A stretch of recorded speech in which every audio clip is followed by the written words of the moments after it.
नमस्कार, स्वागत है आपका। डेली 24 भारत देख रहे हैं आप और मैं हूं आपके साथ लता। बुलेटिन की शुरुआत करेंगे अहम खबर के साथ। नोएडा में प्रदूषण लगातार बढ़ता जा रहा है, जिससे शहर के निवासियों की सांसों पर गंभीर संकट पैदा हो गया है।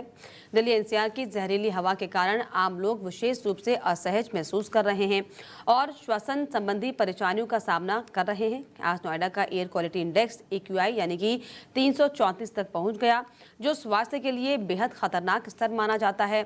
शहर में धूल और धुंध की चादर ने दृश्य को धूमिल कर दिया है। कई क्षेत्रों में रूट डाइवर्जन के कारण बैरिकेड्स लग गए हैं, जिससे कि ट्रैफिक रेंगने लगा है।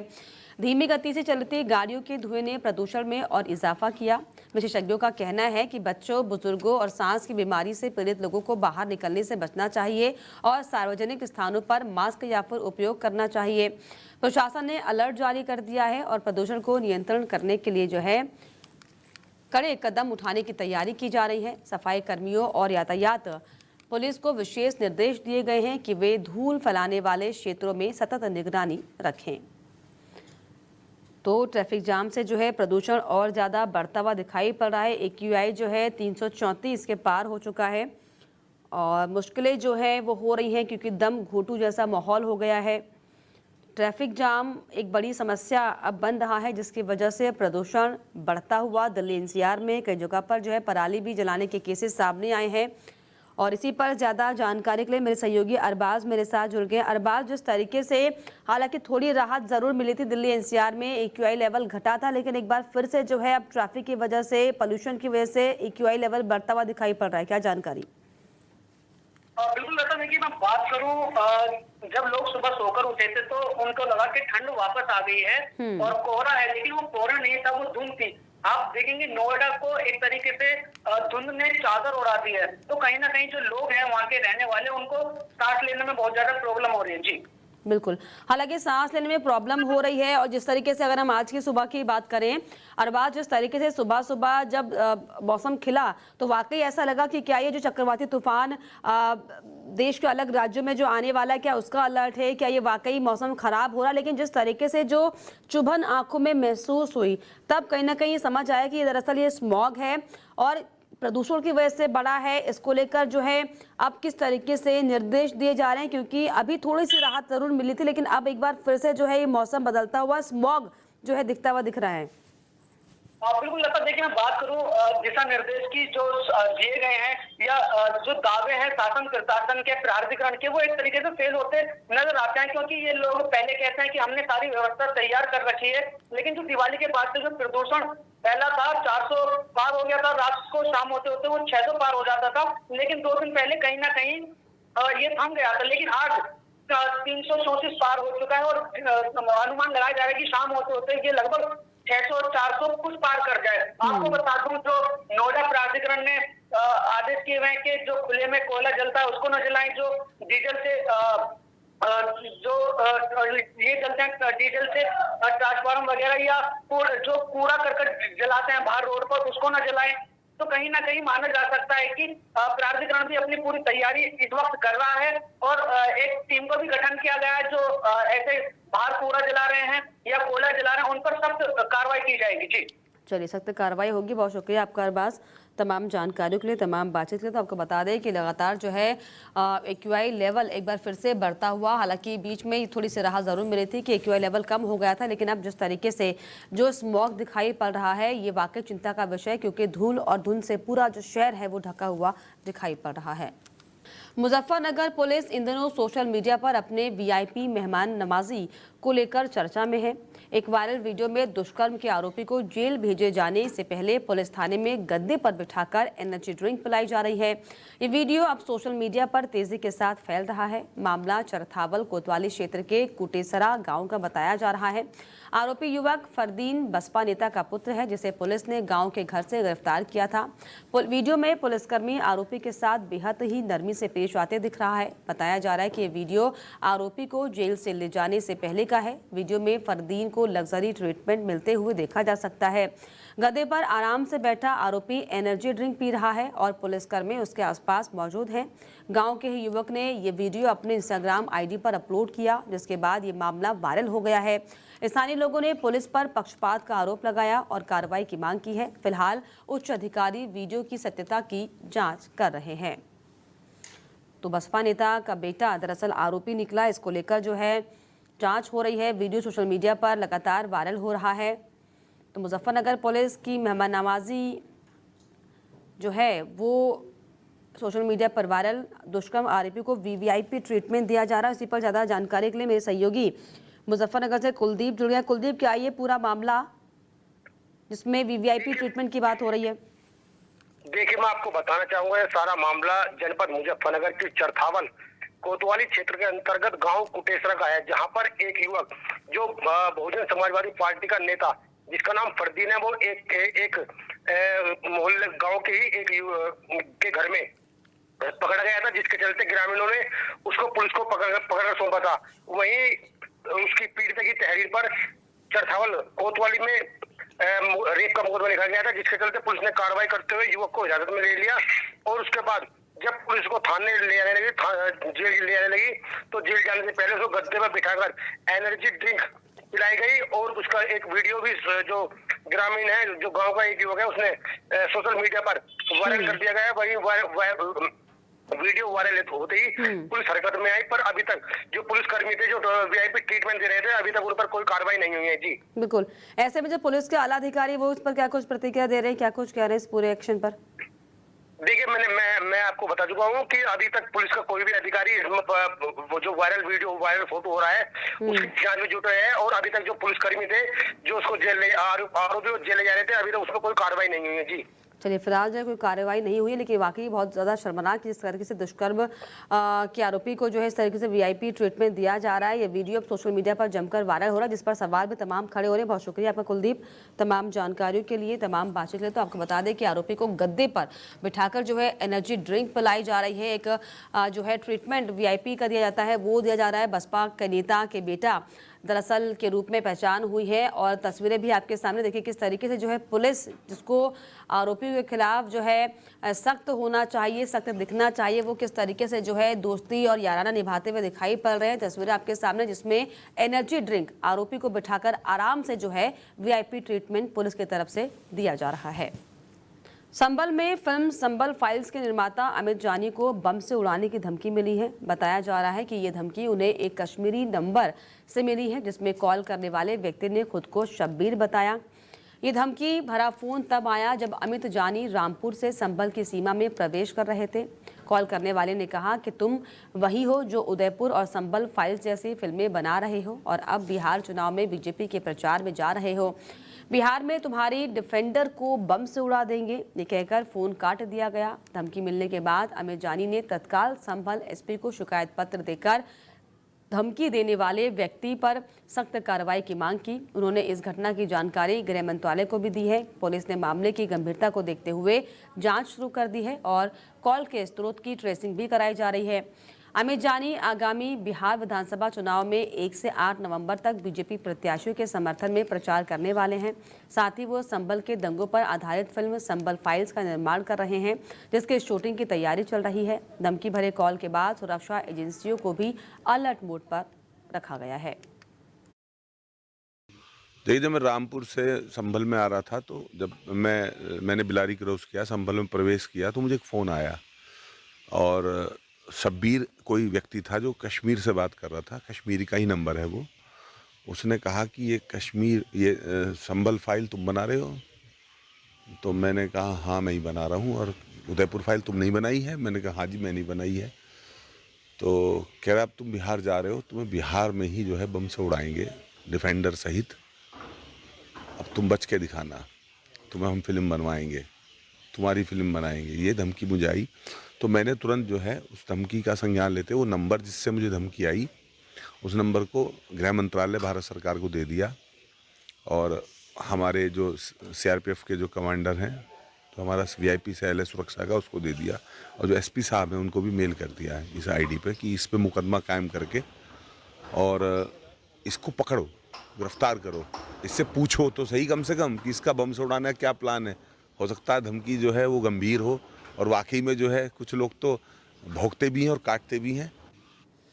तो कश्मीरी नंबर से दरअसल कॉल आया है और संबल फाइल्स के निर्माता को जान से मारने की धमकी दी गई है। जान को खतरा उनके है। हालांकि गृह मंत्रालय को ये जानकारी दी गई है और अब इस पर जो है कार्रवाई हो रही है। एसपी संबल से कार्रवाई की मांग भी की गई है और इसी पर ज़्यादा जानकारी के लिए मेरे सहयोगी संभल से रामपाल जुड़ गए। रामपाल, जिस तरीके से संभल फाइल्स के निर्माता को जान से मारने की धमकी दी गई है, क्या ये पूरी जानकारी, क्या ये मसला? बिल्कुल, मैं बता दूं कैसी लता। देखिए, संभल रंगों पर फिल्म बना रहे फिल्म प्रोड्यूसर अमित जानी, जो कि संभल में ही जो रामपुर से संभल के लिए आ रहे थे, उस वक्त कश्मीरी नंबर से एक शब्बीर नाम के कथित आरोपी से जो है आरोपी का फोन आता है और फोन से बम से उनकी सिक्योरिटी समेत तो उनकी गाड़ी को बम से उड़ाने की धमकी भरा कॉल आया है और धमकी दी गई है। तो उसको लेकर के देखिए, उन्होंने गृह मंत्रालय और संभल पुलिस अधीक्षक से भी इन्हें गुहार लगाई और ये संभल पुलिस अधीक्षक कार्यालय भी पहुंचे हैं। तो उन्होंने कार्रवाई की मांग की है। संभल रंगों पर बन रही फिल्म के सिलसिले में रामपुर से आ रहे थे, आपको बता दूं, तो जहां कश्मीरी एक नंबर से फिल्म प्रोड्यूसर को कॉल आई और बकौल प्रोड्यूसर संभल फिल्म बनाने उन्हें बिहार सिलसिले में सिक्योरिटी समेत बम उड़ाने की धमकी दी गई है। फिल्म प्रोड्यूसर ने गृह मंत्रालय को सूचना दी, वहीं स्थानीय पुलिस को भी सूचना अवगत कराया है। तो आरोपी को गिरफ्तार करने की इस मामले में मांग की है उन्होंने और कहा है उदयपुर फाइल के बाद अब संभल फिल्म थिएटर बड़ा है, कट्टरपंथी चाहते हैं कि वो कट्टरपंथियों को रास नहीं आई, तो इसको लेकर के ये फिल्म के सिलसिले में इनको धमकी भरा कॉल आया है और इन्होंने देखिए सिक्योरिटी बढ़ाने की जो मांग जो है गृह मंत्रालय और संभल पुलिस से की। बिल्कुल, हालांकि रामपाल ये कोई पहली बार नहीं है। इसके पहले भी जो है उदयपुर में जो कन्हैया की हत्या हुई थी, तब जब है उदयपुर फाइल्स बनाई थी, तब भी जो इस तरीके से धमकी भरा पत्र उन्हें मिला था। अब ऐसे में जिस तरीके से कश्मीर से ये कॉल आई है, क्या समझा जाए, क्या कोई आतंकी साजिश या फिर डराने की कोशिश की जा रही है? बिल्कुल बिल्कुल, हम ये कह सकते हैं। देखिए, ये पहली बार नहीं है, लेकिन ये इस तरह की जो कॉल आते हैं, धमकी भरा कॉल आया है, ये डराने की भी साजिश हो सकती है। तो उन्होंने अपना डर जताते हुए गृह मंत्रालय और संभल पुलिस को अवगत कराया है। और जब ये देखिए, बीजेपी बिहार चुनाव के लिए बीजेपी के प्रचार में बीजेपी के जो प्रत्याशी हैं उनके प्रचार में 1 से 8 तक नंबर तक जो है प्रचार करेंगे वहां पर जाकर के। तो प्रचार के दौरान इनको बम से उड़ाने की जो धमकी भरा कॉल बताया जा रहा है, इनके द्वारा बताया गया है। तो अब ऐसे में जो है प्रशासन किस तरह की जांच करता है, जांच पड़ताल हालांकि तेज कर दी है पुलिस प्रशासन ने यहाँ पर संभल में। तो और अब क्या किस निकलकर सामने आएगा वो आने वाला वक्त बताएगा। फिलहाल जो है उन्होंने अपनी सुरक्षा की मांग करते हुए सिक्योरिटी बढ़ाने की मांग की है। जी चलिए, ऐसे में देखने वाली बात होगी कि आखिर कौन है जो दरअसल जो है बार बार डराने की कोशिश की जा रही है, इस तरीके से धमकी भरा पत्र भेजकर। बहुत शुक्रिया आपका रामपाल, तमाम जानकारियों के लिए, तमाम बातचीत के लिए। तो आपको बता दें कि संभल फाइल्स के निर्माता को जान से मारने की धमकी दी, हालांकि इसके पहले भी जो है उदयपुर फाइल्स बनाने के बाद भी जो है इस तरीके से धमकी दी गई थी। हालांकि एसपी संभल से इस पूरे मामले पर कार्रवाई की मांग भी की जा रही है। अमेठी जिले में गौकशी की योजना बना रहे अभियुक्तों और पुलिस के बीच मुठभेड़ हो गई। मुखबिर से मिली सूचना के आधार पर पुलिस टीम घेराबंदी दरअसल के दौरान मौके पर पहुंची, तभी गौकशों ने पुलिस पर फायरिंग शुरू कर दी। पुलिस की जवाबी कार्रवाई में एक शातिर अभियुक्त के पैर में गोली लगी, जबकि दूसरा अभियुक्त मौके से फरार हो गया। घायल अभियुक्त जावेद को तुरंत अस्पताल में भर्ती कराया गया। जाँच में पता चला कि जावेद के पास से एक तमंचा, एक खोखा, एक जिंदा कारतूस जो है बाइक और गौकशी के उपकरण बरामद हुए हैं।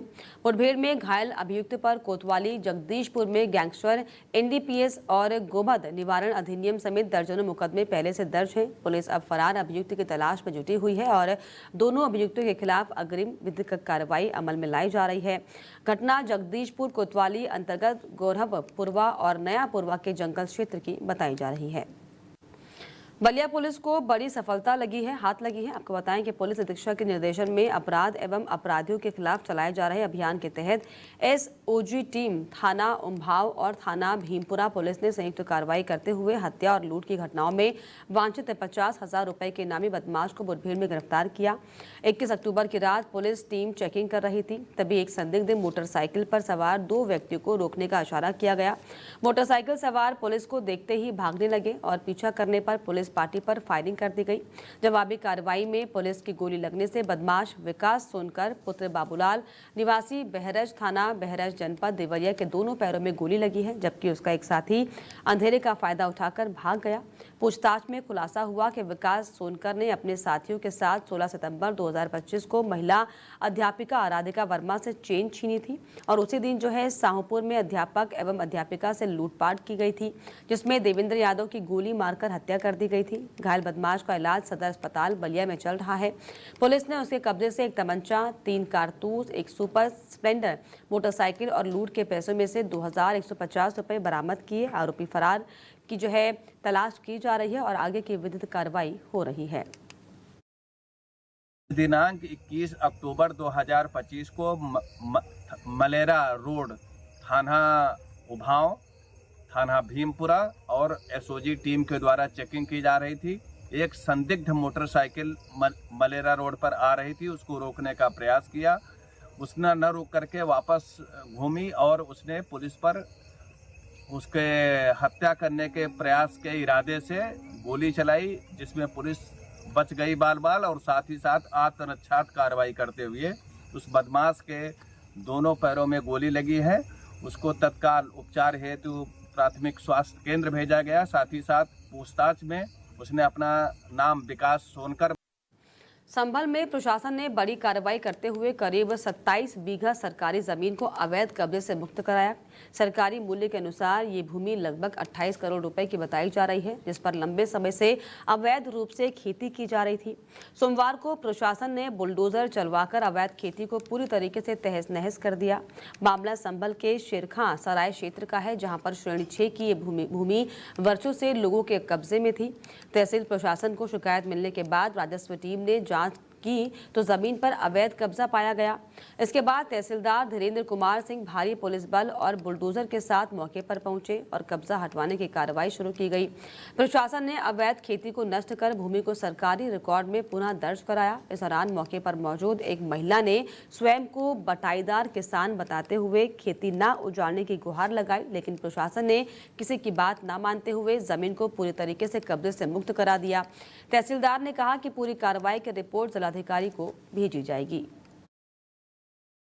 ये शहर के पास की 27 बीघा भूमि जो राजस्व अभिलेखों में भट्टा के नाम श्रेणी 6 में दर्ज है, इस पर स्थानीय लोगों ने बताया कि 20-25 वर्षों से कुछ लोगों ने कब्जा कर रखा है। आज उस भूमि को कब्जा मुक्त कराया जा रहा है। गुप्ता बनी बता में गुप्ता गुप्ता बनियों में उनकी एक जमीन, सारी जमीन। हम तो कितना साल से बो रहे हैं, इतने साल की लगान दे रहे हैं भैया, हम तो पैसे भी ना बो रहे कहीं। कितनी जगह है? कितनी जगह तो नहीं मालूम होगी ना, 40-42 बीघे जमीन है सब गए। अब जितनी हम कर रहे हैं इतनी लगान दे रहा है। क्या क्या खेती कर रहे हो? क्या क्या खेती कर रहे हो? अब जो खेती चल रही, जो धनिया पाला यही सामान करते रहे तो और क्या कर रहे हैं। बाल को गुजारा कर रहे हैं, अपने पेट पालना हमने, ऐसी खेती नाती करके। कितने रुपए में ये जमीन लेते थे आप लोग? ये तो मुझे मालूम ना, हमारे घर वालों को मालूम है जितने रुपए में कर रहे हैं। साल के साल लगान देते हो आप? साल लगान देते हैं, साल के साल लगान देते हैं। ये आज पता चला है आपको सरकारी जमीन? हमें तो अभी पता चला है ना, काफी दिन होगा हमें करते हुए खेती भी।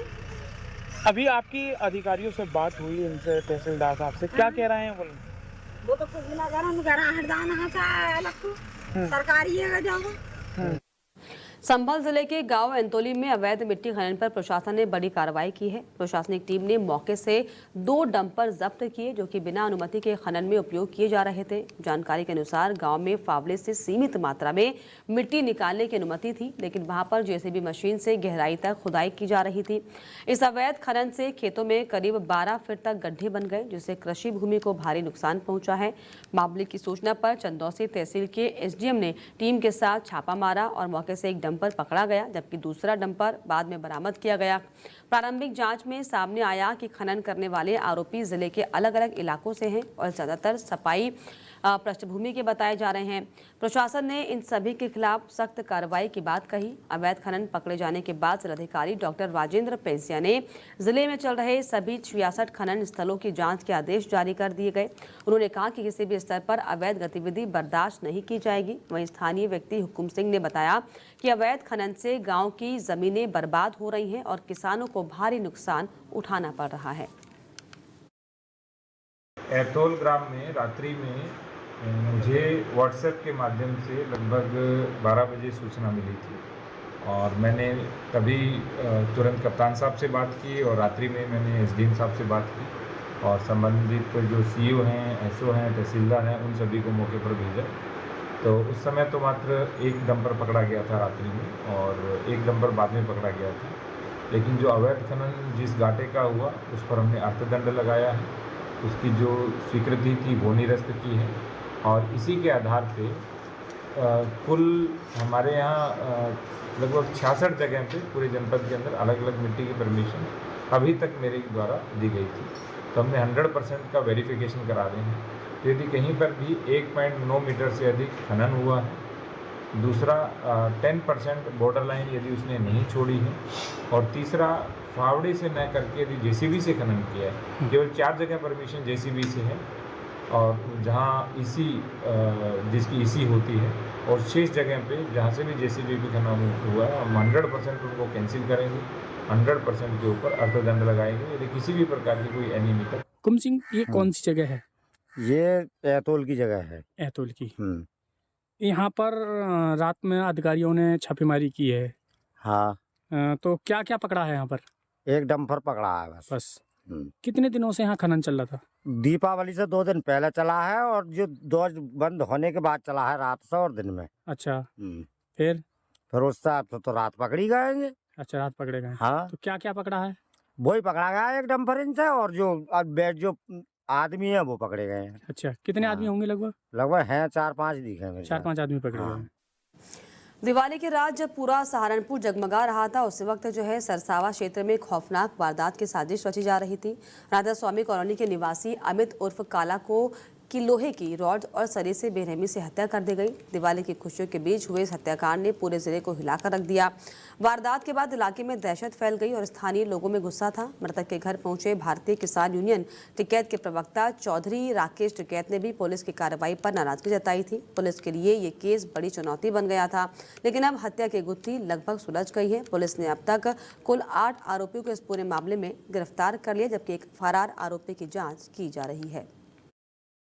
ये 21 अक्टूबर को थाना सरसावा को सूचना प्राप्त होती है कि 20 तारीख की देर रात्रि में वादी राजवीर सिंह द्वारा बताया गया कि उनके भांजे अमित उर्फ काला को कुछ लोगों द्वारा मारपीट की गई उसके साथ, जिसके बाद वह गंभीर रूप से घायल हो गए। उनको इलाज के लिए हायर सेंटर ले जाया गया, जहां पर पीजीआई में उनकी दुखद मृत्यु हो गई करीब 3 बजे के आसपास। ये पुलिस को सूचना मिलती है अगले दिन की उनकी मृत्यु हो गई है। तो इसमें पहले हत्या के प्रयास में मुकदमा लिखा गया था, उसके बाद सुसंगत धाराओं में मुकदमे को तरमीम किया गया। 8 लोगों के विरुद्ध ये मुकदमा थाना सरसावा पर पंजीकृत किया गया था। इसमें दिनांक 25 तारीख को 2 व्यक्तियों को सुमित बोध और उत्तर प्रदेश के मुजफ्फरनगर जनपद में सोमवार को बिजनौर से लोकदल सांसद चंदन सिंह चौहान का किसानों ने घेराव किया। सांसद जैसे ही मीरापुर विधानसभा क्षेत्र के मुरना शुगर मिल पहुंचे,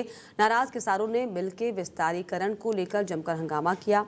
स्थिति तब शांत हुई जब सांसद चंदन सिंह चौहान ने किसानों के बीच ये घोषणा की कि जब तक मिल का विस्तारीकरण नहीं होगा वो मिल के अंदर कदम नहीं रखेंगे। मामला मीरापुर क्षेत्र की मुरना शुगर मिल का है। यहाँ के किसानों की लंबे समय से मांग है कि मिल का विस्तारीकरण कराया जाए ताकि गन्ना किसानों को इसका लाभ मिल सके। जब मालाएं पहनाते हैं, विजय कराते हैं, तो विरोध भी हम सैनिकों अपने सब साथियों के साथ तैयार हैं। आज ये जायज मांग है हमारे किसानों की कि एक ये मिल के विस्तारीकरण की मांग है, पुरानी मांग है। ये मैं आपके चैनल्स के माध्यम से बताना चाहता हूँ, इसकी लड़ाई हम लगातार लड़ रहे हैं आदरणीय जयंत चौधरी जी के नेतृत्व में, और आदरणीय मुख्यमंत्री जी ने हमें पूर्ण रूप से आश्वस्त किया है। माननीय मुख्यमंत्री जी से अभी मैं 1 सप्ताह पहले भेंट भी करी थी और यथास्थिति से अवगत किया था कि किसानों में आक्रोश है, जनता में आक्रोश है। 3 बार बड़ा मैंडेट दे के हमें यहाँ से भेजा है।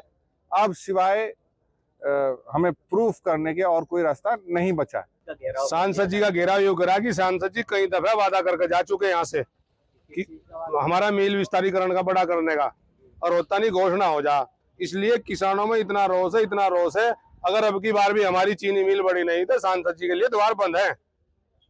कोई भी हो, सत्ताधारी पार्टी का कोई भी हो, सबके लिए द्वार बंद है। किसान माननीय सांसद जी ने वादा करा कि मेरा वादा है इस मील में जब आऊंगा जब तुम्हारे मील का 275 करोड़ रुपए सैंक्शन हो जाएगा। सांसद। और इसी के साथ इस बुलेटिन में फिलहाल इतना ही। देश और दुनिया की तमाम खबरों के लिए आप देखते रहिए दिल्ली 24 भारत। नमस्कार। सत्ता की हर चाल पर हमारी नजर, जनता की आवाज सबसे पहले, सच की पड़ताल करेंगे हम। क्या छपा क्या छिपा, राजनीति के खेल का पर्दाफाश, जहां राजनीति को परखा जाता है जनता की कसौटी। राष्ट्रहित है हमारी प्राथमिकता, जहां बॉलीवुड की चमक भी सच्चाई से टकराती है। दिल्ली 24 भारत पर।